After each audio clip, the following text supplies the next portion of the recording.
কে? এই যে রিক্সাওয়ালাটা। স্যার আপনি এখানে? স্যার আসসালামু আলাইকুম। কি ব্যাপার স্যার, আপনারা ওকে কেন স্যার বলছেন? আপনার ভাষা ঠিক করুন। কিন্তু উনি তো সামান্য একজন রিক্সাওয়ালা। আপনার এত কিছু বোঝার দরকার নেই, শুধু এতটুকু জেনে রাখুন যে এই শহরের অনেক সম্মানিত ব্যক্তি ওনাকে ব্যক্তিগতভাবে চেনে।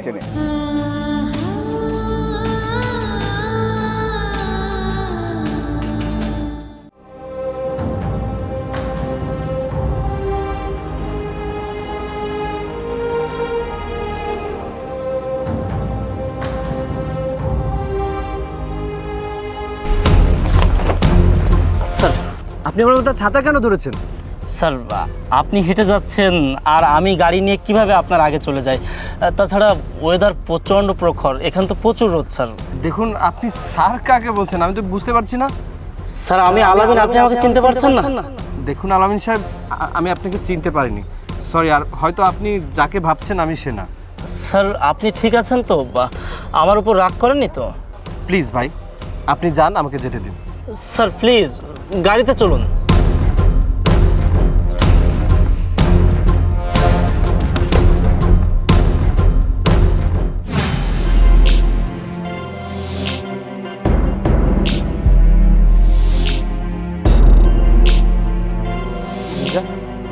আমি তো তোমাকে বলেছিলাম একা আসতে। এমন কি গোপন কথা? বলুন ভাইয়া, আমিও শুনি, আমি তো বাইরের মানুষ নই। আচ্ছা ঠিক আছে, তাহলে তোমার সামনেই বলি। হ্যাঁ বলো। লিজা, আসলে এতদিন আমি তোমার থেকে একটা সত্য লুকিয়েছিলাম। কি সত্য? আমি আসলে সেই মানুষটা না যাকে তোমরা চেনো। মানে? আসলে আমার নিজের কোনো ব্যবসা নেই। কি? যে গাড়িতে তোমাদেরকে নিয়ে ঘুরেছি সেটাও আমার না, তাহলে কার ছিল? আমার বন্ধু। আমি জানতাম তোমার ভিতরে কিছু একটা গড়বড় আছে। আমিও বলেছিলাম। আমি ভেবেছিলাম আমি সত্যটা বলার পরে তুমি আমার পাশে থাকবে। কি পাশে থাকবো? আপু সিরিয়াসলি তুমি এই ছেলেটাকে বিশ্বাস করতে?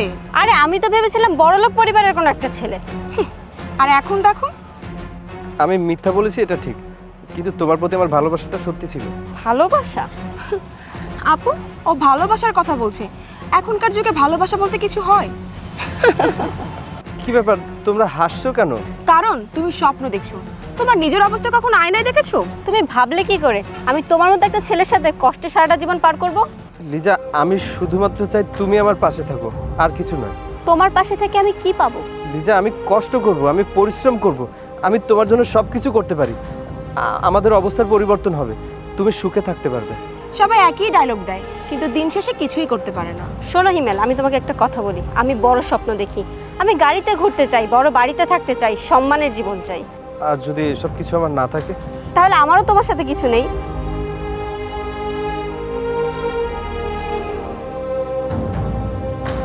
লিজা, তাহলে এটাই কি তোমার শেষ কথা? হ্যাঁ। আপু চলো, আমাদের সময় নষ্ট হচ্ছে। হ্যাঁ, এই ফকিরদের স্বপ্ন শুনতেও ভালো লাগে না। চল। লিজা, আবার পেছন থেকে ডাকলে কেন? আজ তুমি আমাকে হারালে না, তুমি এমন একটা মানুষকে হারালে যে তোমাকে সত্যিকারের ভালোবাসতো। আর তুমিও এমন একটা মেয়েকে হারালে যাকে তুমি কোনোদিনও পেতে না। চল।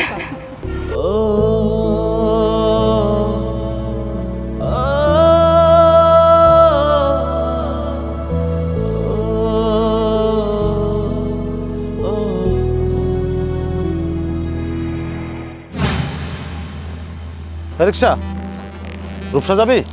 যাবো স্যার, ওঠেন। আচ্ছা, নাম কি তোর? স্যার আমার নাম হিমেল। ও, লেখাপড়া করেছিস? জি স্যার, করেছি।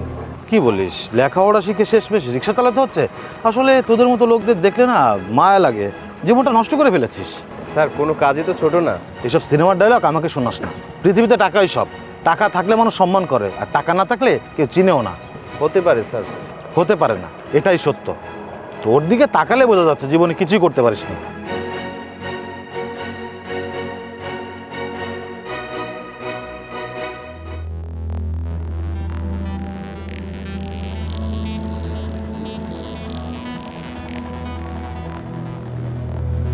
এই ভাড়া কত তোর?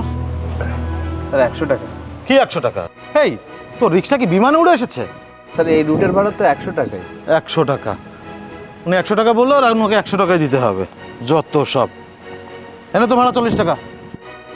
স্যার এটা তো আমার ভাড়ার অর্ধেকও না। এই বেশি কথা বলবি না, তোর মতো রিক্সাওয়ালাদেরকে আমি ভালো করে চিনি। স্যার আমি তো আমার প্রাপ্যটাই শুধুমাত্র চেয়েছি। প্রাপ্য? তোর আবার কিসের প্রাপ্য? স্যার এই যে পরিশ্রম করে কষ্ট করে আপনাকে রিক্সা চালিয়ে নিয়ে আসলাম। তুই পরিশ্রম করেছিস তার জন্য কি আমি দেয় নাকি? স্যার আপনার ভাষাটা একটু সংযত রাখুন। কি বললি? রিক্সাওয়ালার বাচ্চা তোকে? স্যার সম্মান দিচ্ছি সেটা নিতে শিখুন, না হলে আমার থেকে খারাপ কেউ হবে।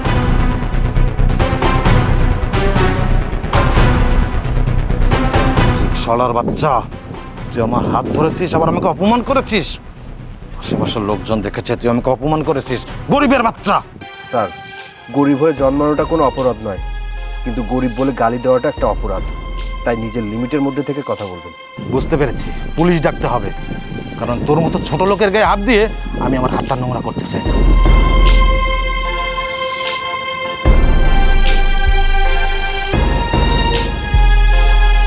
Hello, police station. একটা ছোট লোক রিক্সাওয়ালার বাচ্চা আমার গায়ে হাত তুলেছে, আমাকে অপমান করেছে। আপনারা রূপসা রেলওয়ে স্টেশনে চলে আসুন। এবার বুঝবি পুলিশ আসলে মজা কেমন লাগে।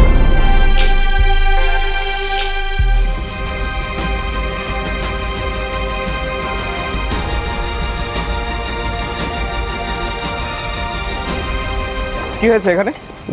স্যার, এই ছেলেটা ভাড়া নিয়ে আমার সাথে ঝামেলা করেছে, আমাকে অপমান করেছে, এমনকি আমার গায়ে পর্যন্ত হাত তুলেছে। কে? এই যে রিক্সাওয়ালাটা। স্যার আপনি এখানে? স্যার আসসালামু আলাইকুম। কি ব্যাপার স্যার, আপনারা ওকে কেন স্যার বলছেন? আপনার ভাষা ঠিক করুন। কিন্তু উনি তো সামান্য একজন রিক্সাওয়ালা। সবাইকে পোশাক দেখে বিচার করবেন না। আমি তো কিছুই বুঝতে পারছি না। আপনার এত কিছু বোঝার দরকার নেই, শুধু এতটুকু জেনে রাখুন যে এই শহরের অনেক সম্মানিত ব্যক্তি ওনাকে ব্যক্তিগতভাবে চেনে। মানে উনি আসলে কে? আমাদের ওনার পরিচয় দেওয়ার অনুমতি নাই। তাহলে খামাকে আপনারা এত সম্মান করছেন কেন? কারণ সম্মান পাওয়ার যোগ্য যে মানুষ তাকে তার সম্মানটুকু দিতেই হয়। আরে আপনারা তখন থেকে কি বলছেন, আমি তো কিছুই বুঝতে পারছি না। তাহলে এখন বোঝার চেষ্টা করুন। আমাদের এসপি স্যার পর্যন্ত ওনাকে খুব ভালোভাবে চেনে। কি বলেন? SP sir? জি, আমাদের এসপি স্যার একাধিকবার ওনার সম্পর্কে আমাদের ব্রিফ করেছেন। তাহলে উনি কি কোনো সরকারি বড় কর্মকর্তা? আমরা সেটা বলতে পারবো না, শুধু এতটুকু বলতে পারি যে ওনার সম্পর্কে থানায় আমাদের বিশেষ নির্দেশনা দেওয়া আছে। আমি তো আসলে জানতাম না। জানতেন না বলেই অপমান করেছেন? আমি ভুল করেছি স্যার। ভুল আপনি করেছেন, তবে ভুলটা ওনার সাথে করেননি। আপনি ভুল করেছেন একজন মানুষকে পোশাক দেখে বিচার করে। স্যার আমাকে আপনি ক্ষমা করে দিন। কেন? স্যার আমি আপনাকে চিনতে পারিনি। এটাই তো আপনার সব থেকে বড় ভুল। আপনার সব থেকে বড় অপরাধ হচ্ছে আপনি আমাকে পোশাক দেখে বিচার করেছেন, না চিনে আপনি আমাকে অপমান করেছেন। আচ্ছা, আমি যদি সত্যি একজন রিক্সা চালক হতাম তাহলে কি আমার সাথে একই আচরণ করতেন? না স্যার, কখনো না। শুনুন, মানুষের সম্মান তার পোশাকে নয়, টাকায়ও নয়, মানুষের সম্মান তার চরিত্রে। স্যার খুবই লজ্জিত স্যার। স্যার আপনি চাইলে আমরা আইনগত ব্যবস্থা নিতে পারি। না না, আইনের ভয় দেখিয়ে সম্মান আদায় করা যায় না। জি স্যার। ওনাকে ছেড়ে দিন, জীবন একদিন নিজেই ওনাকে শিক্ষা দিয়ে দেবে। ধন্যবাদ স্যার। স্যার আমরা কি আপনার যাওয়ার জন্য গাড়ি আনানোর ব্যবস্থা করব? না, লাগবে না, আমি নিজে চলে যেতে পারি।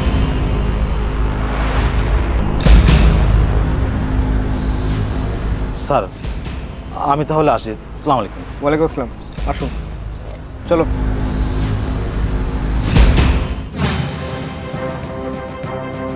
হালকা একটু সাইডে সাইডে, সাবধানে সাবধানে, দামি পার্টস। ভাইজান, আপনার এখানে একটা কাজ হবে? কাজ? আর তুই জি ভাই। আয়নায় কখনো নিজের চেহারা দেখেছিস? গ্যারেজে কাজ করতে এসেছিস নাকি ভিক্ষা করতে এসেছিস? না ভাই, আমি ভিক্ষা করতে চাই না, কাজ করেই খেতে চাই। ঠিক আছে, দেখি কত বড় কর্মঠ মানুষ। যা কাজ কর, ঠিকমতো কাজ করলে দৈনিক 500 টাকা করে হাজিরা পাবি। জি ভাই।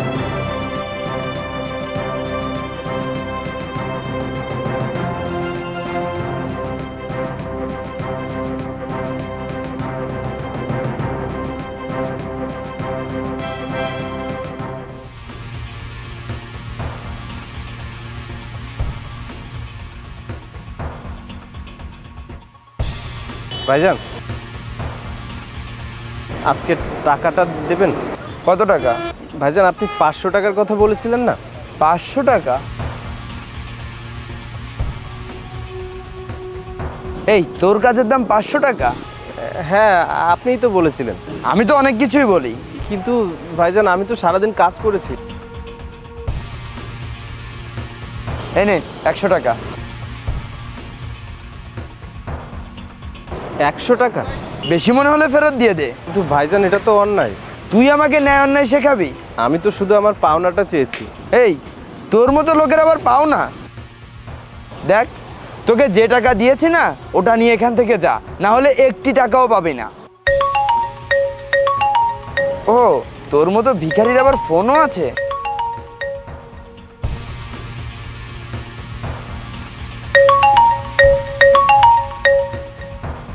আরে ফোনটা রিসিভ কর। পরে কথা বলবো। দেখি কে ফোন করেছে। হ্যালো, এটা কি হিমেল স্যারের ফোন? কোন স্যার? আরে এটা একটা লেবারের ফোন। আপনি কে? আমি ফ্রিডম গ্যারেজের ম্যানেজার বলছি। ফোনটা দ্রুত হিমেল স্যারকে দিন। আরে আগে বলুন তো আপনি কে? আমি আলী গ্রুপের চেয়ারম্যানের পিএস। আজ রাতের বোর্ড মিটিং শুরু হবে। দেশের 5 জন শীর্ষ ব্যবসায়ী উপস্থিত থাকবে। সবাই হিমেল স্যারের জন্য অপেক্ষা করছেন। অলরেডি স্যারের লোকেশনে হেলিকপ্টার পাঠানো হয়েছে।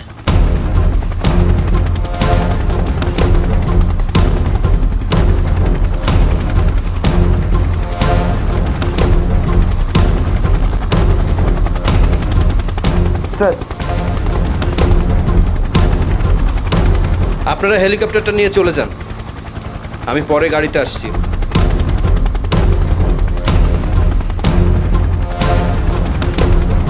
স্যার আমি ভুল করেছি। না, আপনি ভুল করেননি। জি আপনি শুধু আমার পোশাক দেখে আমার দাম নির্ধারণ করেছেন। স্যার, আমাকে মাফ করে দিন। একজন শ্রমিককে কখনো ছোট করে কথা বলবেন না, কারণ একজন শ্রমিকের ঘামে অনেক বড় বড় মানুষের ভাগ্য নির্ধারণ করা থাকে।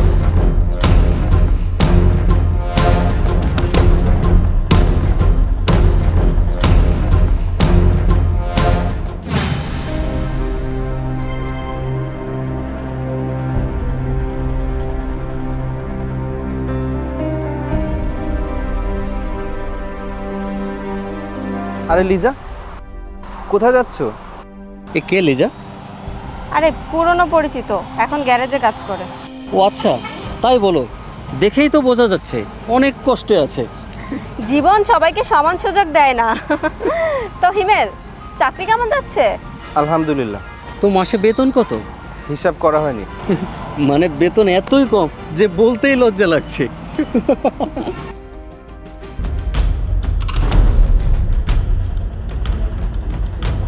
স্যার, অবশেষে আপনাকে পেলাম। আরে আমি তো বলেছিলাম আপনার সাথে পরে কথা বলবো। কিন্তু স্যার, সবাই তো আপনার জন্য অপেক্ষা করছে। অপেক্ষা করুক না, স্যার, চেয়ারম্যান স্যার বারবার ফোন দিচ্ছেন। পরে কথা হবে। চেয়ারম্যান? স্যার, বোর্ড মিটিং শুরু হওয়ার সময় হয়ে গেছে। আমি আসবো। কিন্তু স্যার, বিদেশি অতিথিরাও এসে গেছেন। আমি বলছি তো পরে আসবো। স্যার, অন্তত 5 মিনিটের জন্য। না। বন্ধু, মনে হচ্ছে এখানে সিনেমার শুটিং চলছে। তাই তো দেখছি। স্যার, আপনার সিগনেচার ছাড়া ফাইলগুলো আটকে আছে। কাল দেখে নিব। কিন্তু স্যার, আর কোনো কথা নয়। ঠিক আছে স্যার। গাড়িটা নিয়ে যাও। স্যার, আপনাকে রেখে আমি পরে আসবো। জি স্যার। ও স্যার, আপনার ফোনটাও বন্ধ। জানি। স্যার, সবাই আপনাকে নিয়ে খুব চিন্তিত। নো প্রবলেম, আমি ভালো আছি। জি স্যার।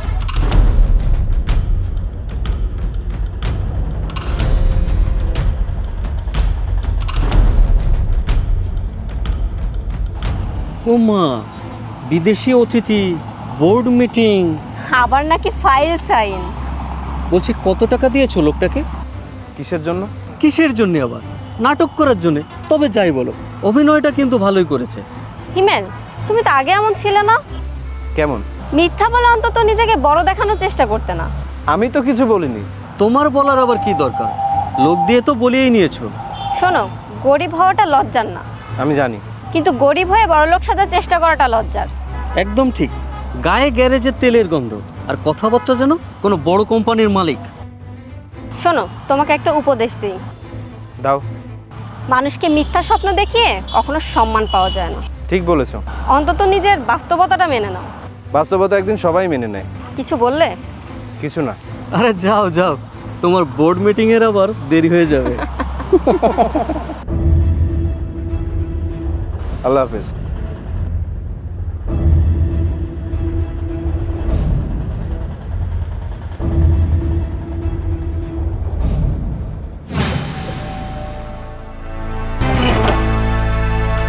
জি বলুন। লিজা ম্যাম কি বাসাতে আছেন? জি আমি লিজা, বলুন। হ্যাঁ, এটা আপনার জন্য। কে পাঠিয়েছে? দুঃখিত, নাম বলার অনুমতি নেই। অন্তত কোম্পানির নামটা বলুন। সেটাও বলার অনুমতি নেই। কি আছে এই খামের মধ্যে? আগামীকাল সকাল 10টায় আপনাদের উপস্থিত থাকতে হবে। কোথায়? ঠিকানা খামের ভিতর লেখা আছে। আপনাদের বস কে? আমি সেই বিষয়ে কথা বলতে পারবো না। এত গোপনীয়তার কারণ কি? হ্যাঁ, আমাদের নির্দেশনাটা এমনই। জি স্যার, খামটা পৌঁছে দিয়েছি। না না স্যার, নাম উল্লেখ করিনি। জি স্যার, কেউ জানতে পারিনি। কার নাম? কাকে লুকানো হচ্ছে? আচ্ছা, আপনি কি অন্তত একটা ক্লু দিতে পারবেন? না, আমি একটা কথা বলতে পারি। কি? যিনি এই খামটা পাঠিয়েছেন তিনি আপনাকে খুব ভালো করে চিনেন। আমাকে চেনেন? জি। কিন্তু আমি তো তাকে চিনি না। হয়তো চিনেন, মানে? সময় হলে বুঝতে পারবেন। এটা কি কোনো চাকরির ব্যাপার? হতে পারে। নাকি বিয়ের প্রস্তাব? এটাও হতে পারে। আসল বিষয়টা কি? সরি, আমার বলার অনুমতি নেই। এই চলো। চলুন স্যার।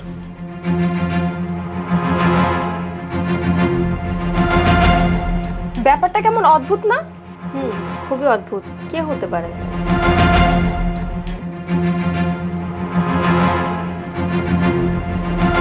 ভিতরে একটা সময় আর একটা জায়গার ঠিকানা দেওয়া আছে, আর একটা লাইন লেখা। কখনো কখনো মানুষকে চিনতে অনেক সময় লাগে, কিন্তু ভুল বুঝতে সময় লাগে না। কে হতে পারে? আমার তো গায়ে কাটা দিচ্ছে। না না, এটাও হতে পারে না।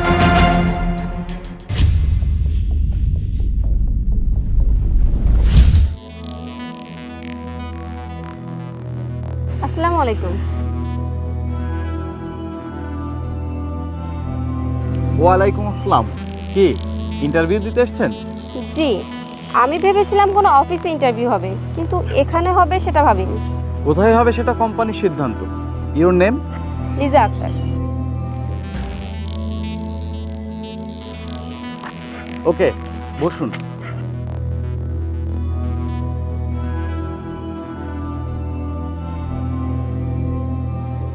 আপু, তোমার চাকরিটা হলে কিন্তু আমাকে ট্রিট দিতে হবে। আরে বাবা, আগে চাকরিটা হোক, তারপরে ট্রিটের কথা বলিস। ইনশাল্লাহ হবে। তোমাকে না নিলে আর কাকে নিবে?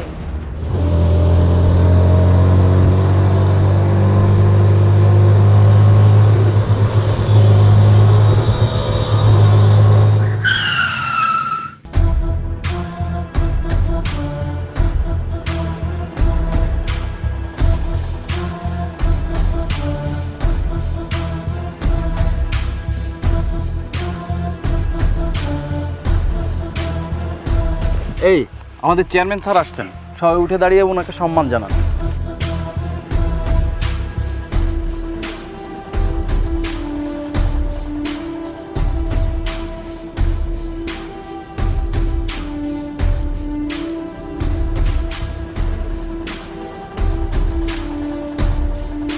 আসসালামু আলাইকুম স্যার। ওয়ালাইকুম আসসালাম। তুমি? আপু, এ তো তোমার বয়ফ্রেন্ড। অসম্ভব স্যার, আজকের প্রথম প্রার্থী লিজা আক্তার। ওকে, বি সিটেড।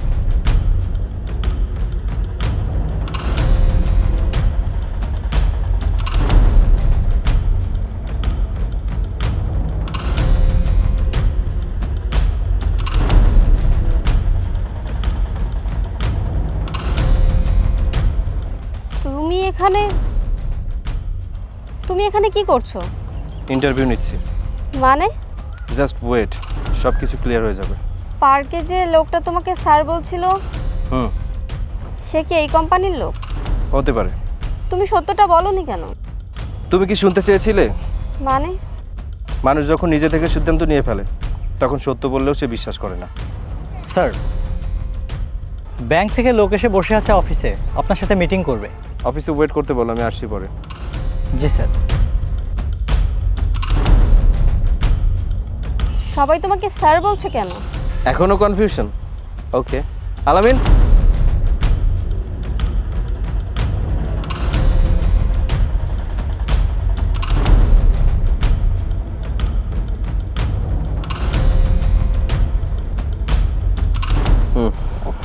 দেখো তো এবার আমাকে স্যারের মতো লাগছে কিনা।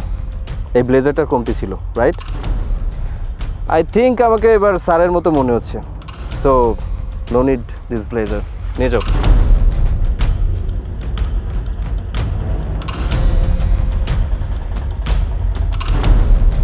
আসলে মূর্খরা মানুষকে বিচার করে পোশাক দিয়ে, আর জ্ঞানীরা বিচার করে চরিত্র দিয়ে।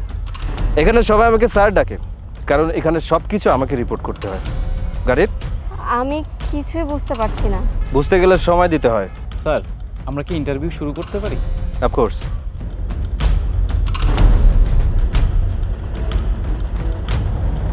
Your name? লিজা আক্তার। শিক্ষাগত যোগ্যতা ভালো।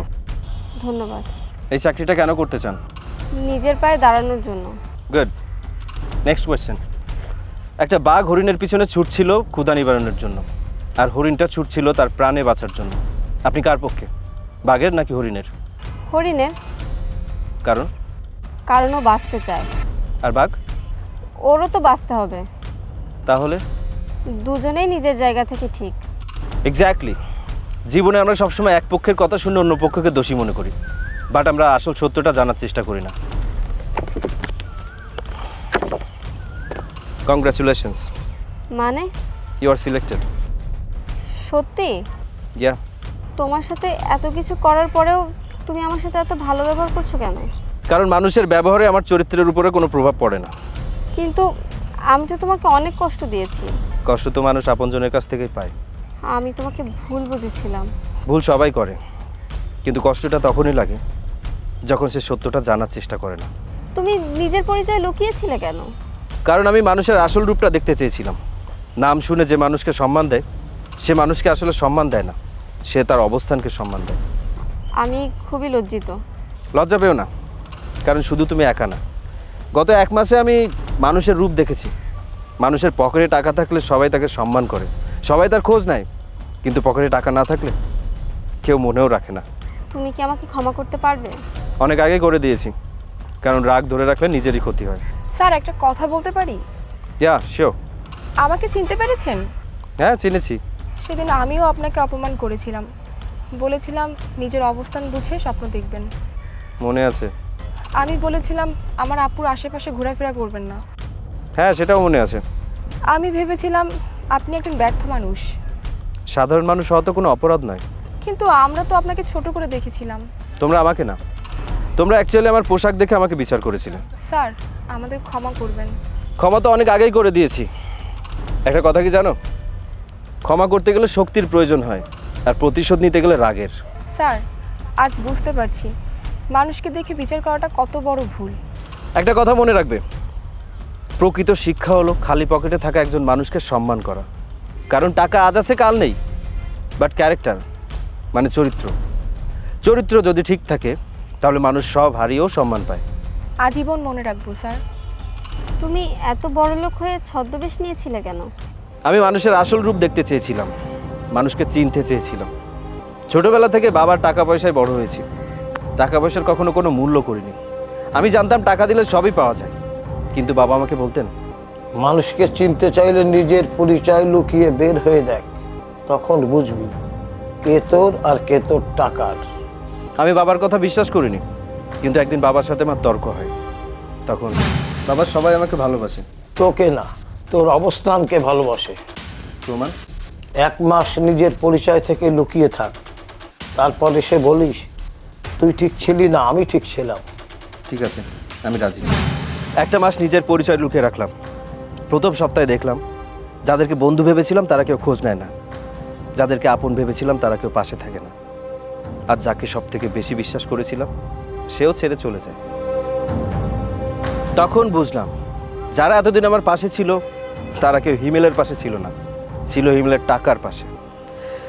আচ্ছা, তোমাদেরকে যে ইন্টারভিউর জন্য এখানে ডেকেছি, একবারও কি মনে হচ্ছে না যে অফিসে না ডেকে কেন এখানে ডাকলাম? অনেক আগেই মনে হয়েছিল, কিন্তু লজ্জা আর ভয়ে জিজ্ঞাসা করতে পারিনি। আমি ইচ্ছা করলে অফিসে ডেকে সবার সামনে সত্যটা প্রকাশ করতে পারতাম, বাট করিনি। কেন জানো? ওখানে সবাই আবার পরিচয় দেখে আমাকে সম্মান করে। আমি চেয়েছিলাম তোমরা মানুষটাকে দেখো, মানুষটাকে সম্মান করো।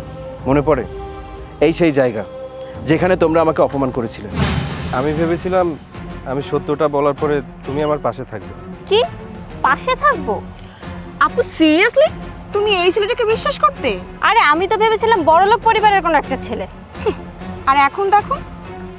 আমি মিথ্যা বলেছি এটা ঠিক, কিন্তু তোমার প্রতি আমার ভালোবাসাটা সত্যি ছিল। ভালোবাসা? আপু ও ভালোবাসার কথা বলছে। এখনকার যুগে ভালোবাসা বলতে কিছু হয়?